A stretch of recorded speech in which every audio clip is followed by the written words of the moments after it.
कराची का सबसे कदीम टाउन लियारी, जिसकी तारीख कराची से भी पुरानी है। यहाँ बलोच, सिंधी, कच्ची मकरानी और अफ्रीकी नस्ल के लोग सदियों से आबाद हैं।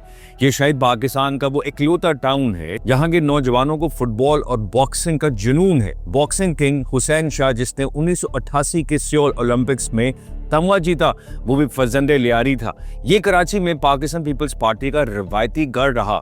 लियारी की सियासत से मंसूब एक बयान अक्सर सोशल मीडिया पर चलता है कि जुल्फिकार अली भुट्टो ने कहा था, जिस दिन हम लियारी से हार गए समझो पीपल्स पार्टी खत्म। यही वो लियारी था जहां बेनजीर भुट्टो ने अपनी शादी की अवामी तकरीब रखी थी।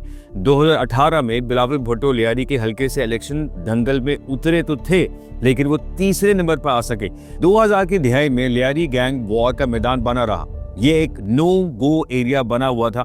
एक बार तो मुखालिफिन का सर काट कर लियारी के ग्राउंड में उससे फुटबॉल तक खेला गया। लियारी और यहाँ की कहानियों पर आज बॉलीवुड फिल्में बनाकर नोट छाप रही है।